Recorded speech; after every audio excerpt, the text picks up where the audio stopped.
नमस्कार दोस्तों, stock market studies में फिर से एक बार आपको बहुत-बहुत स्वागत है। तो आज मैं फिर से आपके सामने कुछ इंपॉर्टेंट कंपनी का अपडेट शेयर करने वाला हूँ, तो वीडियो को पूरा लास्ट तक देखिएगा। और अभी तक अपने चैनल को सब्सक्राइब नहीं किया तो जरूर कर लीजिएगा।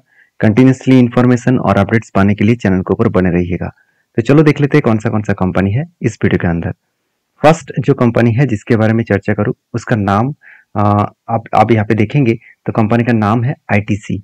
तो आईटीसी लिमिटेड आप सभी जानते हैं इंडिया के सबसे पुराना एक एफएमसीजी कंपनी है। तो बेसिकली इस कंपनी का जो बिजनेस है वो देखा जाए तो कंपनी सिगरेट मैन्युफैक्चरिंग का बिजनेस करते हैं। और इस कंपनी का जो मार्केट कैप है करीबन 5,26,000 करोड़ के आसपास है। तो कंपनी का जो हाई हुआ था वो कितना था? कंपनी का हाई हुआ था 500 और कंपनी का लो था 370। तो अभी कंपनी 422 के आसपास चला था कि मार्केट के मतलब रनिंग सिचुएशन में मैं वीडियो बना रहा हूँ, तो ये डेटा चेंजिंग होता रहेंगे। तो इसमें कोई भी आपको टेंशन लेने का जरूरत नहीं, क्योंकि हम लोग कोई ट्रेडर नहीं है कि इंट्राडे ट्रेड करते हैं कि आज 422 हो गया, 22 से 25 हो गया। इसको देखकर हम लोग काम नहीं करते हैं।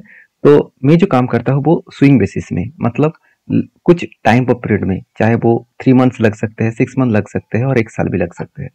तो चलो अभी देख लेते हैं इस कंपनी की क्या अपडेट है, क्या सही में कुछ ट्रेड बना है। तो सबसे पहले कहाँ पे ट्रेड बना वो मैं आपको दिखाऊंगा। तो ट्रेड जो बना है वो यहाँ पे एक पैटर्न्स के हिसाब से बना। वो पैटर्न से कप विद हैंडल पैटर्न्स आप देख सकते हैं। पहले क्या बना, कप बना, उसके बाद हैंडल बना और यहाँ पे ब्रेकआउट हुआ। और ब्रेकआउट होने के बाद देखिए कंपनी धीरे धीरे करके क्या किया, ऊपर गए, रिटेस्ट किया, फिर से ऊपर जाने का कोशिश किया, फिर से देखिए रिटेस्ट किया। तो यहाँ पे जो स्ट्रांगली इसका जो एक सपोर्ट था उसी सपोर्ट के आसपास ही कंपनी ट्रेड कर रहा है।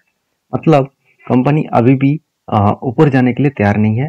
और दूसरी बात, इतना लंबा जर्नी होने के बाद जब कोई लेवल को ब्रेकआउट करके ऊपर जाता है वो एक बार वही सपोर्ट लेवल को वो एक बार रिटेस्ट करने के लिए आएगा। तो मैं बहुत बार बोल चुका हूँ, जब कोई स्टॉक लंबा जर्नी करने के बाद डायरेक्टली ब्रेकआउट दे देते हैं। देखिए आपको लग रहा है कि आप इस लेवल को ब्रेक किया, हाँ ये बात सही तो है, मगर जब भी इस लेवल को फिर से टच करेंगे इस सपोर्ट को, तब यहाँ से रीब्रेक करने का वो कोशिश करेंगे। तो मैं जरूर इस कंपनी के ऊपर बुलिश रहूंगा, क्योंकि इस कंपनी के ऊपर जो सिचुएशन बनता हुआ देखने को मिले वो कुछ अलग लेवल का बनता हुआ देखने को मिले है। बाकी इस कंपनी के ऊपर जो ट्रेड लेने का जो मेन फैसला है उसके कारण कौन सा है, वो कारण है कंपनी का फाइनेंशियल डेटा। अगर मैं क्वार्टर रिजल्ट के बारे में बात करूं तो 17,700 करोड़ से 18,000 करोड़ तक कंपनी का सेल्स देखने को मिला। और एक्सपेंस को कंपनी मिटाने के बाद कंपनी का नेट प्रॉफिट 5,000 करोड़ से 5,400 करोड़ बना। मतलब कंपनी के सेल्स और प्रॉफिट में शानदार तरीके से ग्रोथ देखने को मिला। अभी सिर्फ सेल्स एंड प्रॉफिट के ग्रोथ देखने से कुछ नहीं होगा, कंपनी के बाकी परफॉर्मेंस भी देखना होगा। जैसे कंपनी के सेल्स में देखेंगे तो सेल्स लास्ट जो करंट जो ईयर चल रहा है, जो टीटीएम चल रहा है, मतलब टिल टू मान जो चल रहा है, उसके साथ साथ अगर प्रॉफिट का टिल टू मान देखा जाए तो कंपनी के ग्रोथ थोड़ा सा कम हुआ है। बाकी 3 साल 5 साल में एक एवरेज लेवल का ग्रोथ देखने को मिला है।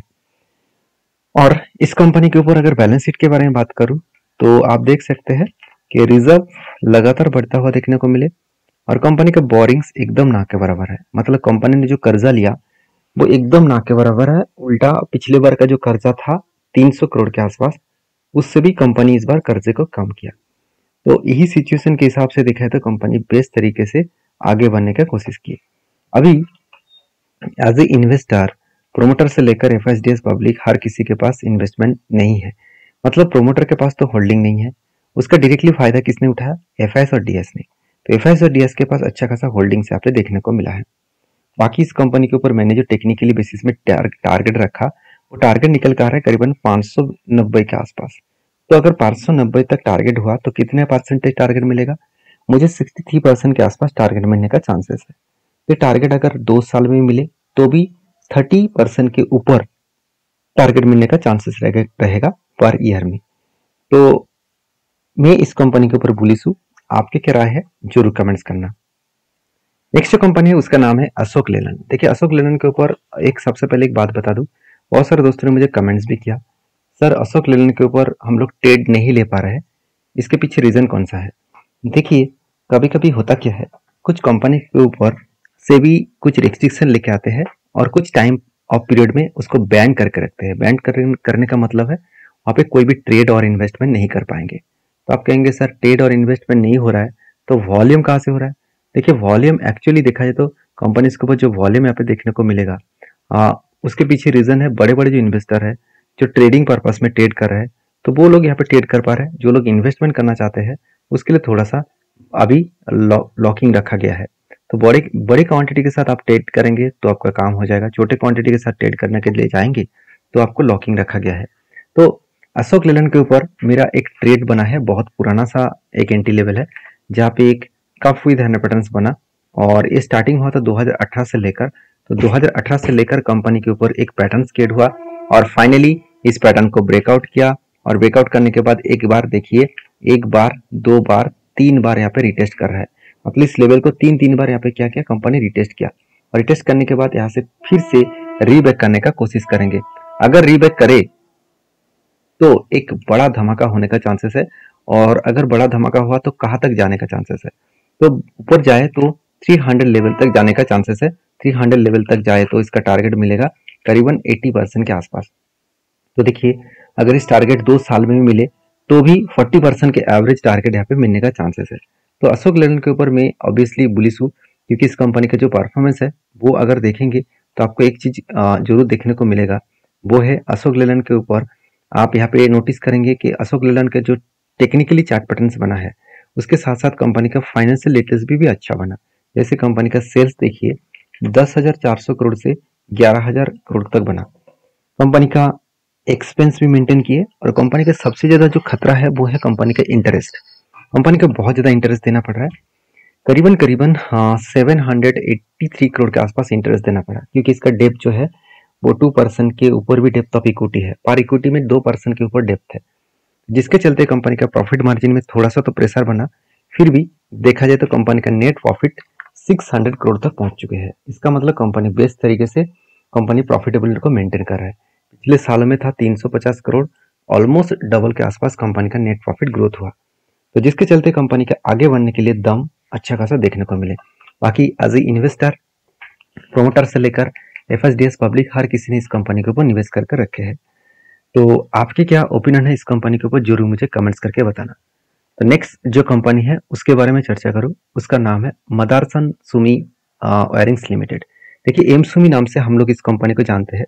अगर इस कंपनी को डिटेल्स में एनालिसिस किया जाए तो इस कंपनी जो संवर्धना मदरसन इंटरनेशनल लिमिटेड जो था तो उसी के ही एक सब्सिडरी कंपनी था, उसको डीमर्ज किया गया और डीमर्ज करने के बाद इसको मार्केट में लिस्टिंग किया गया। तो इस कंपनी के एक प्लस पॉइंट है, कंपनी 40% जो वायरिंग सेगमेंट है उसमें 40% मार्केट शेयर अकेला इस कंपनी लेके रखा है।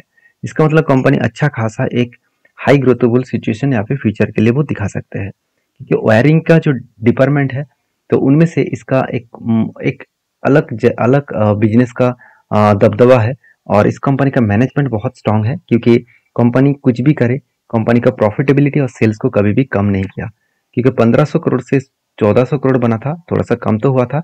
उसके बाद देखिए कंपनी पीछे मुड़ के नहीं देखा, कंपनी कंटिन्यूसली सेल्स को ग्रोथ किया, एक्सपेंस को मिटाया, उसके बाद नेट प्रॉफिट को भी लगातार बढ़ाते चले गए।